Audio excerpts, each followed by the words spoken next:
ओम शांति। ओम शांति। आज 2 तारीख के शिव बाबा के महावाक्य है। आज बाबा ने कहा, मीठे बच्चे, ये पुरुषोत्तम संगम युग है। पुरानी दुनिया अब नई बन रही है। पुरानी दुनिया बदल करके अब नई बन रही है। ठीक है। बाबा ने कहा, तुम्हें अब पुरुषार्थ कर उत्तम देव पद पाना है। इस संगम युग में बाबा ने बोला, इस समय यानी इस संगम युग में तुम इतनी मेहनत कर लो कि जो तुम है देव पद को प्राप्त कर सको। तो प्रश्न है, सर्विसेबल बच्चों की बुद्धि में कौन सी बात सदैव याद रहती है? आंसर है, उन्हें याद रहता है कि धन दिए धन न खुटे। यानी कि जितना ज्यादा आप ज्ञान धन का दान करेंगे उतना ही ज्यादा क्या होगा, बढ़ेगा, कभी कम नहीं होता। इसीलिए वो रात दिन नींद का भी त्याग कर ज्ञान धन का दान करते रहते हैं, थकते नहीं है। जैसे कई बार सेवा होती है, अभी तो कोविड की वजह से कुछ नहीं है, तो रात बहुत हो जाती थी, सेवा करते रहते थे। मतलब कहने का ये है, किसी भी तरह सेवा करते हैं इतना ज्यादा कि उनको नींद भी नहीं मतलब आती। बाबा ये कह रहे हैं कि उनको क्या रहता है, उनको ये रहता है कि जितना करेंगे उतना बढ़ेगा। बाबा ने कहा, लेकिन अगर खुद में कोई अवगुण होगा तो सर्विस करने का उमंग भी नहीं आ सकता। यानी कि अगर खुद में अवगुण होगा तो उनको क्या है, सर्विस करने की खुशी से नहीं होगी। बस ठीक है, हाँ कह दिया तो कर दिया। ओम शांति। मीठे मीठे रूहानी बच्चों प्रति बाप बैठ समझाते हैं। बच्चे जानते हैं परमपिता रोज रोज समझाते हैं। जैसे रोज रोज टीचर पढ़ाते हैं ना, बाप सिर्फ शिक्षा देंगे, संभालते रहेंगे, क्योंकि बाप के तो घर में ही बच्चे रहते हैं, माँ बाप साथ रहते हैं। यहाँ तो ये वंडरफुल बात है, रूहानी बाप के पास तुम रहते हो। एक तो रूहानी बाप के पास मूल वतन में रहते हो, फिर कल्प में एक ही बार बाप आते हैं बच्चों को वर्षा देने व पावन बनाने। बाबा के पास है ना, बाबा के पास है, बाबा के घर में है। सुख व शांति देने तो जरूर नीचे आकर रहते होंगे। इसमें ही मनुष्यों का मुंझारा है, यानी कंफ्यूजन यही है कि कैसे भगवान आते हैं। तो गायन भी है, साधारण तन में प्रवेश करते हैं। अब साधारण तन कहाँ से उड़कर तो आएगा नहीं, जरूर मनुष्य के तन में ही आते हैं। सो भी बताते हैं, मैं इस मनुष्य तन में प्रवेश करता हूँ। तुम बच्चे भी अब समझते हो, क्या समझते हो, कि बाबा आए हैं वर्षा देने। जरूर हम लायक नहीं हैं, पतित बन गए हैं, लेकिन फिर भी बाबा ने कहा कि मैं आया हूँ तुम्हारी खातिर। सब कहते भी हैं, हे पतित पावन आओ, आकर हमको पावन बनाओ। बाबा कहते हैं, मुझे कल्प कल्प पतितों को पावन बनाने की यानी पावन करने की ड्यूटी है मिली हुई। बाबा ने कहा, ये मतलब कहेंगे ड्यूटी किसने दी, तो मतलब कहने का ये है कि बाबा ने कहा ये मेरा काम है, ठीक है, वो मुझे करना ही है कि तुमको पावन बनाना ही है। तुम चाहो ना चाहो पावन तो बनना ही पड़ेगा। हे बच्चों, अब इस पतित दुनिया को पावन बनाना है। पुरानी दुनिया को पतित और नई दुनिया को पावन कहेंगे। गोया पुरानी दुनिया को नया बनाने कौन आता है? बाबा। बाप आते हैं ना, तो इस समय आ चुके हैं, बना रहे हैं, तभी तो इतना मेहनत करा रहे हैं ना। कह रहे भाई तपस्या कर लो, ज्ञान योग कर लो, बाबा को याद कर लो। क्यों कह रहे हैं? क्योंकि अब दुनिया बदलनी है तो तैयार तो करना पड़ेगा ना बाबा को, बच्चों को। तो कैसे तैयार करेगा, वही समझा रहे हैं। बाबा ने कहा, ये समझने की बात है। कलयुग है, पुरानी दुनिया, बाप भी आएंगे जरूर पुराने और नए के संगम पे। कब आते हैं? बीच में। जब कहाँ भी तुम ये समझाते हो तो बोलो ये पुरुषोत्तम संगम युग है। बाबा ने कहा, किसी को भी समझाते हो ना तो ये समझाओ कि जो है ना संगम का समय चल रहा है। बाप आया हुआ है। सारी दुनिया में ऐसा कोई मनुष्य नहीं जिसको ये पता हो कि ये पुरुषोत्तम संगम युग है। जरूर तुम संगम युग पर हो तो समझाते हो। मुख्य बात है ही संगम युग की। मुख्य बात क्या बताई? मुख्य बात है ही संगम युग की। बाबा ने कहा इस समय की तो बात है ना, तो पॉइंट्स भी बहुत जरूरी हैं। जो बात कोई नहीं जानते वो समझानी पड़े, इसीलिए बाबा ने कहा था ये जरूर लिखना है कि अब पुरुषोत्तम संगम युग है। नए युग अर्थात सतयुग के चित्र भी हैं। अभी नए युग के सतयुग के चित्र भी दिखा रखे ना, स्वर्ग का सीन दिखा रखा है। मनुष्य कैसे समझे कि ये लक्ष्मी नारायण सतयुगी दुनिया के मालिक हैं। उनके ऊपर अक्षर जरूर चाहिए। पुरुषोत्तम संगम युग ये जरूर लिखना है। बाबा ने कहा ये जरूर लिखना है। बाबा ने आज समझाया कि बच्चे सबको समझाओ, इस संगम के महत्व की बात समझाओ, ये समय के बारे में समझाओ। बाबा बोले कि मनुष्य समझते हैं कलयुग में अभी बहुत वर्ष पड़े हैं, बिल्कुल घोर अंधियारे में है, तो समझाना पड़ेगा ना कि नई दुनिया के मालिक तो ये लक्ष्मी नारायण है, ये है पूरी निशानी। तुम कहते हो इस राज्य की स्थापना हो रही है, गीत भी है नवयुग आया, अज्ञान नींद से जागो। ये तुम जानते हो ना अब संगम युग है, इसको नवयुग नहीं कहेंगे। बाबा ने क्या कहा? नवयुग आएगा। संगम को संगम युग ही तो कहा जाएगा ना। ये है पुरुषोत्तम, जबकि पुराने पुरुषोत्तम मतलब उत्तम से उत्तम बनने का समय है ये। जबकि पुरानी दुनिया खत्म हो, नई दुनिया स्थापन होती है। मनुष्य से देवता बन रही है इस समय, राजयोग सीख रहे हैं। देवताओं में भी उत्तम पद है किसका? लक्ष्मी नारायण। बाबा ने कहा ये भी है तो मनुष्य, इनमें दैवी गुण है, इसीलिए देवी देवता कहा जाता है तो मनुष्य। ठीक है ना, आपको ऐसे वस्त्र पहना दिए जाए तो आप भी ऐसे ही दिखेंगे, लेकिन फर्क रहेगा बस किसका? गुणों और अवगुणों का। इसीलिए देवी देवता कहा जाता है। सबसे उत्तम गुण है पवित्रता का, तब तो मनुष्य देवताओं के आगे जाके माथा टेकते हैं ना। ये सब पॉइंट्स बुद्धि में धारण उनको होंगी जो बहुत सेवा करते रहते हैं। कहा जाता है धन दिए धन न खुटे। बहुत समझाने मिलती रहती है, नॉलेज तो बहुत सहज है, परंतु कोई में धारणा अच्छी होती है, कोई में नहीं होती। बावनी का ज्ञान तो सहज है, लेकिन धारण करने की बात है ना। जिनमें अवगुण है वो तो सेंटर संभाल ही नहीं सकते। तो बाबा बच्चों को समझाते हैं, प्रदर्शनी में भी सीधे सीधे अक्षर देने चाहिए, जिससे कि किसी को भी इजीली समझ में आ जाए। पुरुषोत्तम संगम युग तो मुख्य समझाना चाहिए। इस संगम पर ही आदि सनातन देवी देवता धर्म की स्थापना होती है, हो रही है। जब ये धर्म था तो और कोई धर्म नहीं था। ये जो महाभारत लड़ाई है ना, उनकी भी ड्रामा में फिक्स है। ये भी अभी निकले हैं, आगे थोड़े ही थे। बाबा ने क्या कहा, ये भी अभी निकले, बाकी के जो भी धर्म है 100 वर्ष के अंदर सब खलास हो जाते हैं। बाबा ने कहा जैसे जैसे समय बढ़ेगा सब खत्म होता जाएगा। संगम युग को कम से कम 100 वर्ष तो चाहिए। सारी नई दुनिया बननी है, न्यू दिल्ली बनाने में कितना वर्ष लगा। तुम समझते हो भारत में ही नई दुनिया होती है, फिर पुरानी हो जाएगी खत्म। कुछ तो रहती है ना, प्रलय तो होती नहीं। ये सब बातें तुम्हारी बुद्धि में अभी बैठ गई हैं। अभी चल रहा है संगम, और नई दुनिया में जरूर देवी देवता थे, फिर यही होंगे। ये ही तो पढ़ाई है ना समझने की। अगर कोई डिटेल में नहीं समझा सकते तो क्या करेंगे? तो बोलो, परमपिता परमात्मा कहते हैं देह सहित, अब सब संबंध छोड़ मामिकम याद करो तो पावन बन जाएंगे।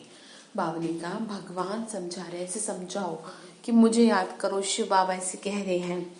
ये है भावनी का, ये गीता के ही तो अक्षर है, हमको अपने आप से थोड़ी बना रहे हैं।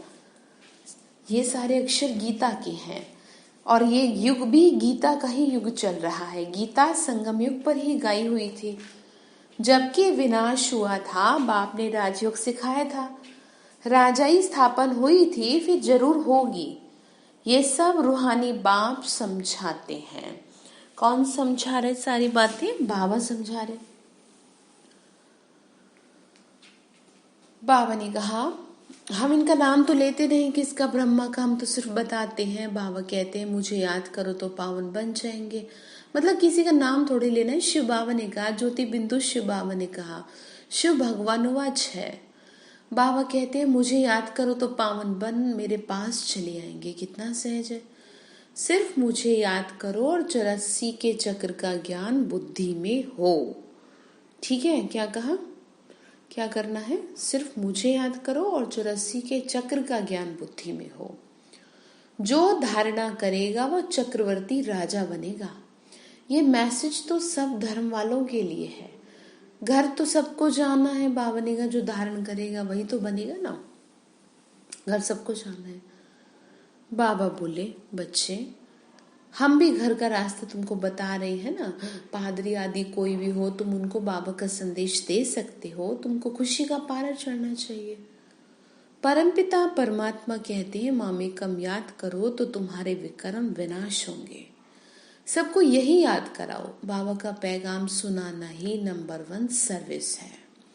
गीता का युग भी अभी तो है, अब बाप आए हैं, इसीलिए वही चित्र शुरू में रखना चाहिए। जो समझते हैं हम बाप का पैगाम दे सकते हैं तो तैयार रहना चाहिए। बाबा ने कहा जो समझते हैं कि हाँ हम समझा सकते हैं तो तैयार रहना चाहिए सेवा के लिए। दिल में आना चाहिए हम भी अंधों की लाठी बने। ये पैगाम तो कोई भी दे सकता है। बीके का नाम सुनकर ही डरते हैं। बोलो हम सिर्फ बाबा का पैगाम देते हैं, ज्योति बिंदु का, जिनको परमपिता परमात्मा कहते हैं। वो कहते हैं मुझे याद करो बस। हम किसी की ग्लानि नहीं करते। बाबा कहते हैं बस मामे कम याद करो। मैं ऊंचे ते ऊंच पतित से पावन हूँ। मुझे याद करेंगे तो तुम्हारे विक्रम विनाश होंगे। ये नोट करो, लिख लो। ये बहुत काम की चीज है। बाबा ने कहा हाथ पर वहां पर अक्षर लिखवाते हैं ना, कोई कैसा कोई कैसा नाम लिखवाते हैं, ये भी लिख दो। इतना सिर्फ बताया तो भी रहम दिल कल्याणकारी बने। अपने से प्रण करना चाहिए। सर्विस जरूर करनी है, फिर आदत पड़ जाएगी। यहाँ भी तुम समझा सकते हो, चित्र दे सकते हो। ये पैगाम देने की चीज है। बाबा ने क्या कहा? समझाओ दूसरे को। चित्र, छोटे छोटे चित्र आते हैं वो भी दे सकते हो। बाबा ने कहा लाखों बन जाएंगे। घर घर में जाके पैगाम देना है। पैसा कोई दे न दे, बोलो बाबा तो है गरीब निवास। हमारा फर्ज है घर घर में पैगाम देना। मतलब क्या है, हम तो क्या है सभी को ये पैगाम दे रहे हैं। हम कोई पैसे थोड़ी मांग रहे किसी से, क्योंकि भगवान ने नहीं 1 रुपया फीस रखी तो हम कैसे कह सकते हैं। फ्री ऑफ कॉस्ट है ना, लोगों को डर लगता है। बाबा ने कहा ये बाप दादा इनसे वर्षा मिलता है। 84 जन्म ये लेंगे, इनका ये अंतिम जन्म है। हम ब्राह्मण हैं सो फिर देवता बनेंगे। ब्रह्मा भी ब्राह्मण है। प्रजापिता ब्रह्मा अकेला तो नहीं होगा, जरूर ब्राह्मण वंशावली भी तो होगी। तो वही तो है सब। ब्रह्मा सुविष्णु देवता ब्राह्मण है चोटी। वही देवता क्षत्रिय वैश्य शूद्र बनते हैं। समझ गए? वही क्या बनते? नीचे गिरते जाते हैं। कोई जरूर निकलेंगे तो तुम्हारी बातों को समझेंगे। पुरुष भी सर्विस कर सकते हैं। सवेरे उठकर मनुष्य जब दुकान खोलते हैं ना, तब कहते हैं सुबह का साईं। तुम भी सवेरे सवेरे जाके बाप का पैगाम सुनाओ। बोलो तुम्हारा धंधा बहुत अच्छा होगा। तुम साईं को याद करो तो वर्षा मिलेगा। मतलब जो लोग सुबह सुबह जाके अपनी दुकान खोलते हैं तो सबसे पहले उनको ये अच्छा काम करना चाहिए कि सबसे पहले भगवान का परिचय अगर मुंह से ना दे पाए तो छोटे छोटे कार्ड्स हैं सेंटर से ले लें। और कोई भी आए तो भाई उनको दो कि बोलो इनको पढ़ो। और इससे क्या है ना आपका, और ये हकीकत है, फिर क्या होगा आपकी भी दिन दुगनी रात चौगनी कमाई होगी। क्योंकि सुबह सवेरे ही क्या कर लिया, भगवान का नाम ले लिया, सेवा कर ली, तो भगवान भी तो आपका अपने आप करता जाएगा। बाबा ने समझाया तुम साईं को याद करो, ऐसे समझा दो। अमृत वेले का टाइम बहुत अच्छा है। आजकल कारखानों में माताएं भी बैठ काम करती हैं। ये बैच भी बनाना बहुत सहज है। बाबा ने कहा बैच पे सेवा कर सकते हो, ठीक है। फिर बाबा ने कहा तुम बच्चों को रात दिन सर्विस में लग जाना चाहिए, नींद हराम कर देनी चाहिए। यानी रात में कोई जाके तो कहा नहीं, ऐसे कहा मन सा सेवा करो, वाइब्रेशन की सेवा करो। बाप का परिचय मिलने से मनुष्य धन के बन जाते हैं। तुम किसी को भी पैगाम दे सकते हो। तुम्हारा ज्ञान तो बहुत ऊंचा है। बोलो हम तो एक को याद करते हैं। क्राइस्ट की आत्मा भी उनका बच्चा थी। किसका? Supreme father. आत्माएं तो सब उनके बच्चे हैं ना। वही गॉड फादर कहते हैं कि और कोई देहधारियों को मत याद करो। और सबसे अच्छी बात यह, किसी भी धर्म शास्त्र में ये नहीं लिखा गया कि कोई मनुष्य भगवान है। हर किसी ने एक ही इंडिकेशन दिया है, वो दिया है एक गोल आकार को, यानी कि एक पॉइंट ऑफ लाइट को देते हुए ये समझाया है। तो बाबा ने कहा ऐसे समझाओ। मनुष्य पुरुषार्थ करते हैं घर जाने के लिए, परंतु जाता कोई भी नहीं है। देखा जाता है अभी बहुत ठंडे हैं बच्चे, इतनी मेहनत पहुंचती नहीं है, बहाना करते रहते हैं। इसमें बहुत सहन भी करना पड़ता है। बाबा ने कहा सेवा करनी है ना। धर्म स्थापक को कितना सहन करना पड़ता है, बाबा ने समझाया। धर्म स्थापक को क्या करना पड़ता है, कितना सहन करना पड़ता है। क्राइस्ट के लिए भी कहते हैं, उनको क्रॉस पे चढ़ाया। तुम्हारा काम है सबको संदेश देना, उसके लिए युक्तियां बाबा बताते हैं। कोई सर्विस नहीं करते तो बाबा समझते हैं धारणा नहीं है इनको। बाबा राय देते हैं कैसे पैगाम दो। ट्रेन में भी तुम यह पैगाम देते रहो।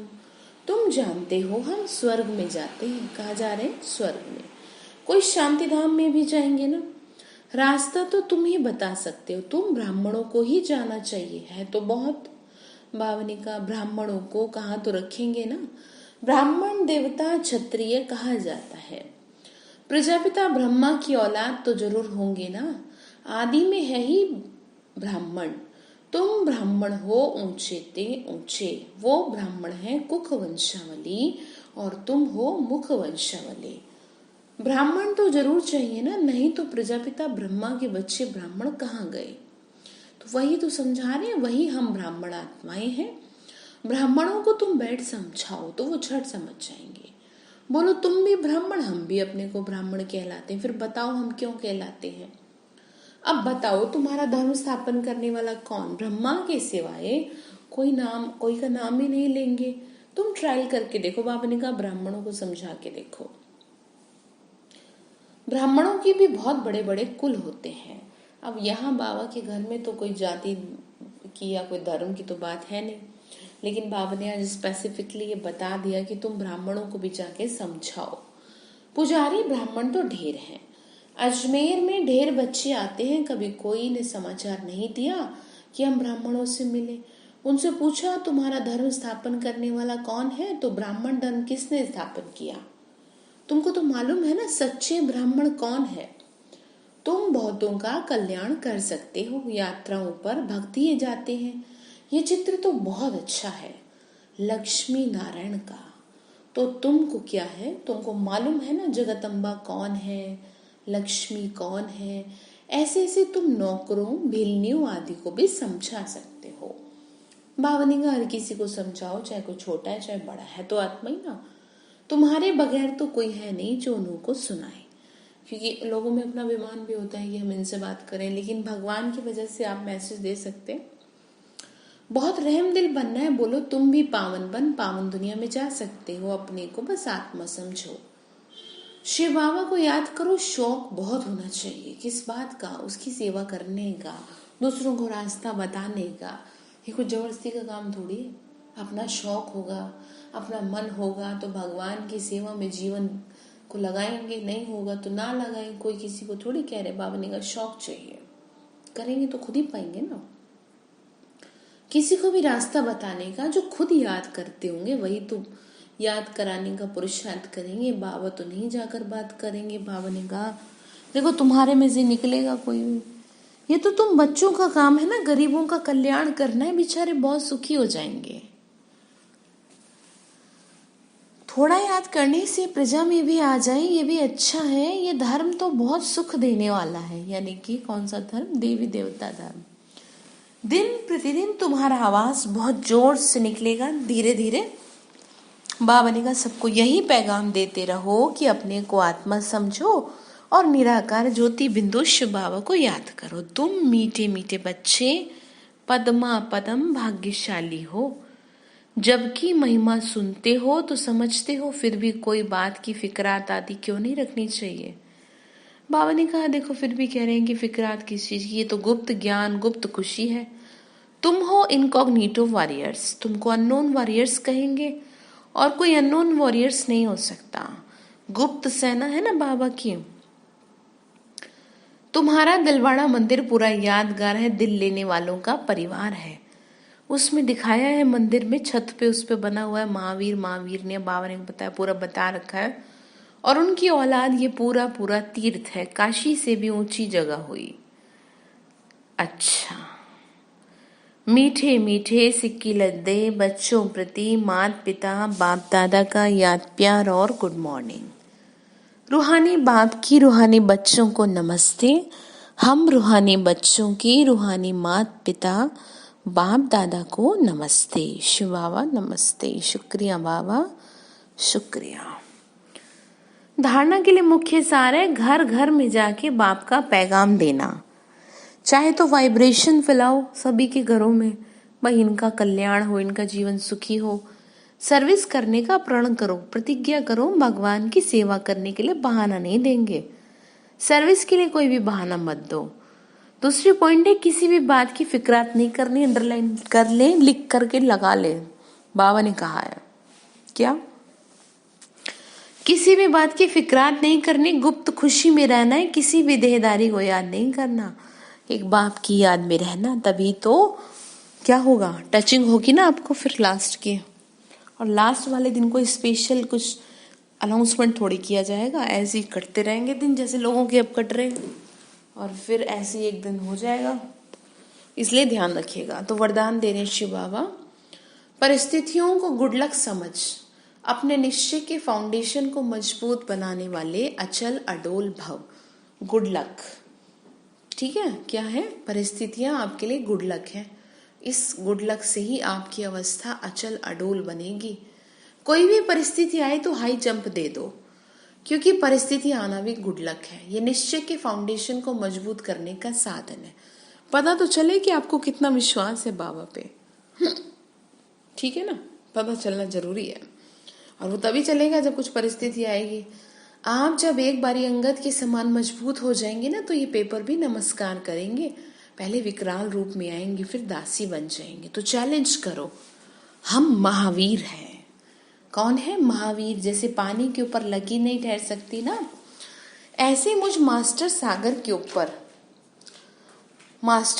के ऊपर कोई परिस्थिति वार नहीं कर सकती। स्वस्थिति में रहने से अचल अडोल बन जाएंगे, ठीक है?